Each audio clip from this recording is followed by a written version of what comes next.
Hey, so what's up, anime world? You know what it is. It's your boy, Biker Twiz. You feel me? So let's get back into it. I know the last video was about My Hero Academia. Well, guess what? So is this one. You feel me? Season 4 is out, so we're gonna talk about what we've seen so far. So before you get into the next episode of My Hero, stay tuned, watch this video if you already caught up. If you ain't caught up already, step out, get caught up, because there's definitely gonna be some spoilers up in here. I ain't holding back, you feel me? So anyways, MHA is back in effect, you feel me? Because he's my boy, because at the end of the day, he know who he is, and he is who he is, no matter who you are. You just, either you like it or you don't. You know what I mean? 新聞社だってな。よくよく考えたら女子アナってすげえネーミングだよな。女子だからそういう真似を絶対にするな。 Dude about to talk about some bouncy boobs in front of the whole class. This is what I'm talking about. Dude don't care. He is who he is. To Takura, I like how they pretty much incorporated him into the first episode and stuff like that. As the reporter, he pretty much figured out that All Might was talking to somebody in particular at the end of the fight with All For One. You know what I'm saying? When he said, "You're next." You feel me? And he figured all of that out like lickety split. He already talked to the dude Code and stuff like that, and he eliminated people just by personality type and stuff like that. Dude really been worried about this stuff. And I mean, with a quirk like his, what else can you do besides, you know, be a journalist, reporter, you know, the thing that he's doing. What this episode really showed us is the effect of All Might's retirement to the whole population. You know what I'm saying? Because with his retirement, now that he's gone, people are actually worried about, now villains are coming back, you know, what the fuck's gonna happen now? Like, there's a vacuum, you know, even though Endeavor see this as like, bitch, this is my time to shine. I'm about to whoop all you. I'm gonna show y'all that I'm supposed to be #1 the whole time anyways. But it just shows us that there's a big hole that All Might done left. And what really got me hyped is the fact that, first of all, my boy Midoriya, getting beefy, right? Okay, yeah. But this is about the time where I guess he start coming into his own. He's saying that he's ready to step up to this plate. He's ready to, he seems to understand the pressure that's been put on him for inheriting, you know, the one for all. You know what I'm saying? He now understand the weight of that. Well, at least it seems like he's beginning to grasp the understanding of that more than he was before, you feel me? Now, I'm gonna get into what we really want to talk about. Episode 2. Episode 2, I mean, you talk about starting off with like a literal bang, you feel me? Literal bang. I mean, just check this out,俺の傘下に入れ。お前たちを使ってみせよう。そして俺が次の支配者になる。私たちの居場所は私たちが決める！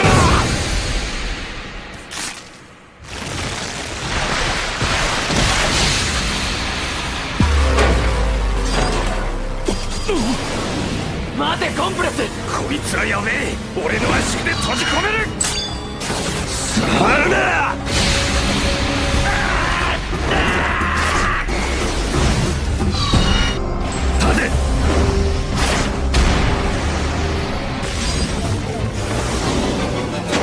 ！Dude came up in there ready. I mean, he calm, just, you know, come up in there. Hey, I see y'all, you know what I mean? Y'all straight or whatever. It's cool. I seen what you did and stuff. But hey, you ain't really running this right though, homie. You ain't really running this thing right. You feel me? Let me show you boys how you supposed to run a criminal organization. You feel me? They like, bitch, who the fuck you think you is gonna come up here? You gonna disrespect my big dog, my homie?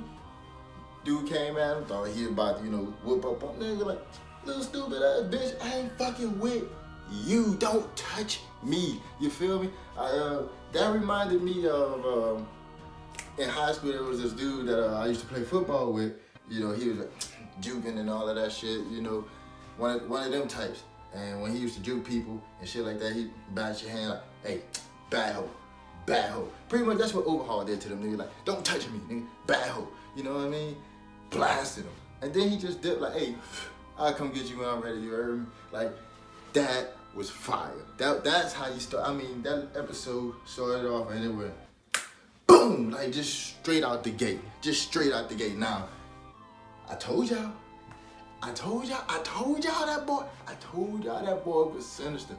Gutter. Straight murked them dudes right off the bat. Just like I said before, you're really starting to see Midoriya's growth.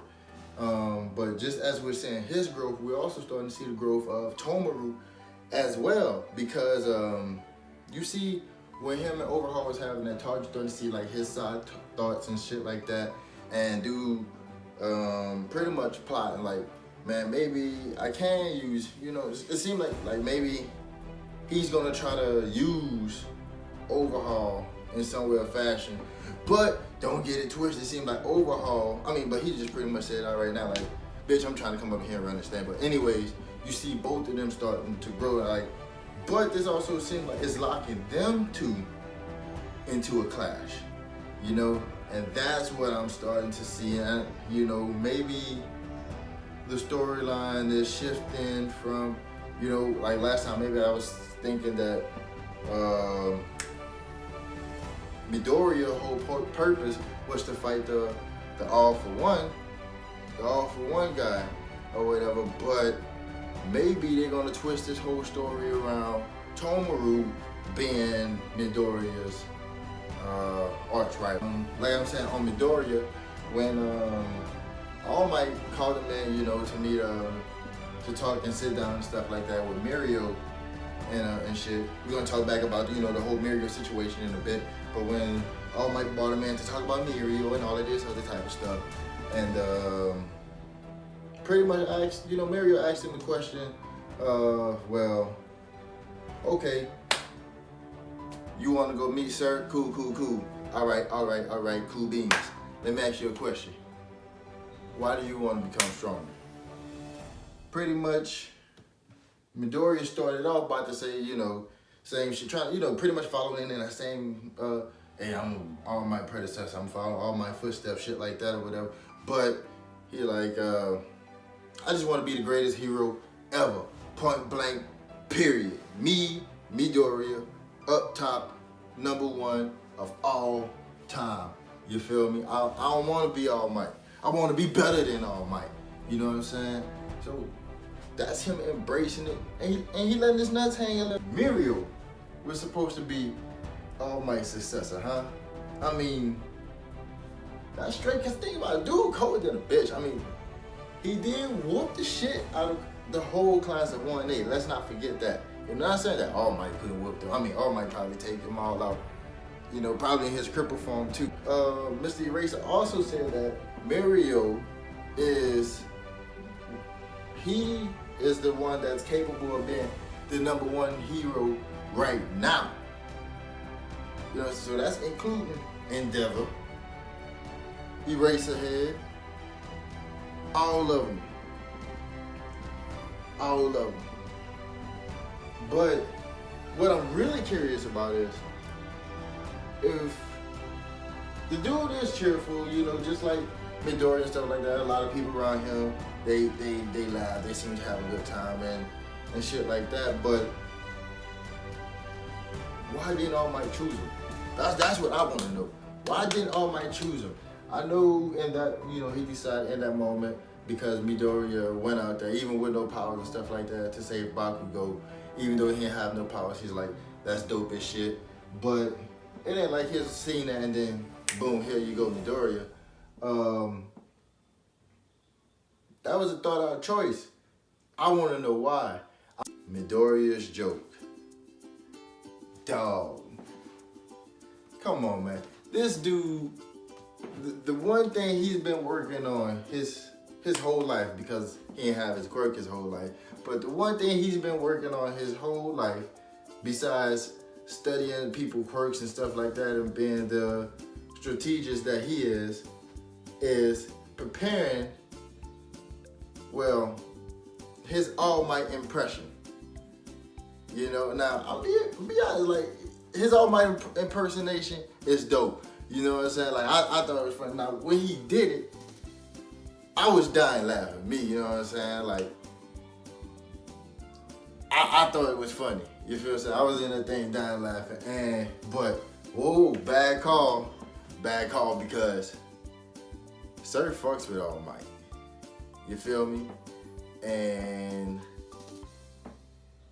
he didn't find the joke funny, homie. So Midoriya with the comeback, you know what I'm saying? Midoriya like, wait, hold on. So I hear what you're saying. You remember, I hear what you're saying. Let's see around the room and shit like that.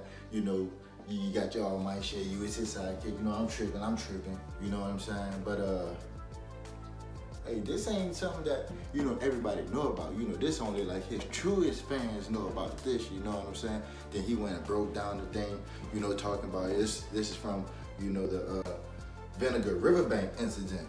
You know what I'm saying? So when they went to talk about that, I mean, even though Sir Night-Eye still didn't think it was funny, good thing he was a fanboy, because if he wasn't a fanboy, Sir Night-Eye about to tell that boy, you know what? Pack your shit, get the fuck out. That shit wasn't funny. Move on to the next person. You know what I'm saying? But if you can grab this stamp and stamp it yourself, you on the team.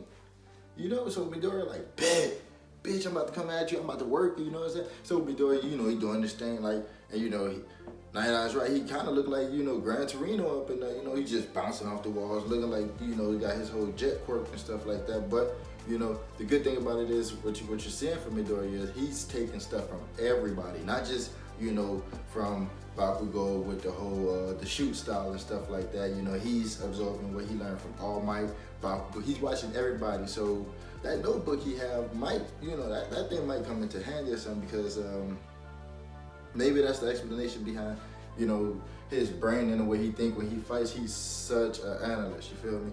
But anyways, he's doing all of this stuff against Night-Eye. And Night-Eye just whoop, dip, weave. Dude actually avoiding all of All Might's like limited edition things that, you know, you can't replace and stuff like that. Nah, that's some fanboy. So these two seem like they connected on some fanboy type shit. And if that's how he got to get in how you get it, you know what I'm saying? You know, what they say on Power.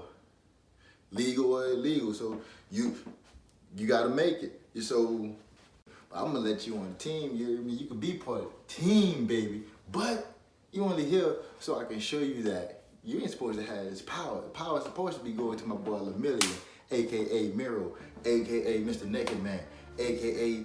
Power. You feel me? But anyways, the conclusion of all of this is that, you know, this season, what it's shaping up to be based on like these first 3 episodes, is that dude Midoriya is about to set himself apart from everybody in the class and make his stake at the claim of, hey, I'm big homie.